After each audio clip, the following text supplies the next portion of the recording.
Dear viewers, আসসালামু আলাইকুম। আজকে আমি তৈরি করব বাচ্চাদের জন্য সবজি খিচুড়ি। যাদের বাচ্চাদের কোষ্ঠকাঠিন্য আছে তারা এই খিচুড়িটা তৈরি করে বাচ্চাদের দিলে কোষ্ঠকাঠিন্য দূর হবে। প্রথমে যা যা লাগবে সবগুলো উপকরণ একত্রিত করে ভালো করে ধুয়ে তারপর কেটে নিলাম।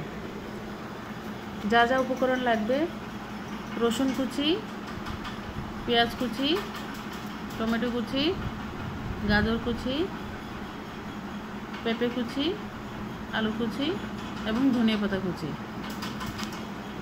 আর সামান্য হলুদের গুঁড়া, পরিমাণ মতো লবণ, তারপর সরিষার তেল, ভাত রান্না করার চাউল এবং মসুরের ডাল। সবগুলো উপকরণ আমি ভালো করে ধুয়ে সুন্দর করে কেটে নিয়েছি। প্রথমে চাল এবং ডাল একটা পাতিলে ঢেলে দিব, তারপর আস্তে আস্তে করে আলু, পেঁপে, গাজর, টমেটো,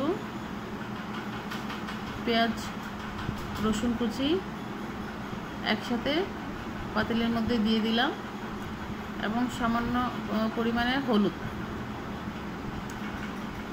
তারপর পরিমাণ মতো পানি মিক্স করে চুলায় পাতিল বসিয়ে দিলাম। পাতিল বসিয়ে ঢেকে 10 মিনিট অল্প আছে জাল করে সিদ্ধ করে নেব। সিদ্ধ হয়ে গেলে ঘুটনি দিয়ে ভালো করে ঘুটে নিলাম। ভালো করে ঘুটে নিয়েছি। ঘুটা হয়ে গেলে সামান্য পরিমাণে সরিষার তেল এবং পরিমাণ মতো লবণ দিয়ে ভালো করে নেড়ে চেড়ে পুনরায় ঘুটে নিয়েছি। ঘুটা হয়ে গেলে পরিমাণ মতো পানি মিক্স করে নেড়ে চেড়ে জাল করব আরও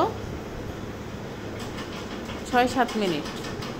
জাল হয়ে গেছে। এখন কেটে রাখা ধনিয়া পাতা কুচি দিয়ে নেড়ে চেড়ে ভালো করে নেড়ে চেড়ে 1 মিনিট জাল করে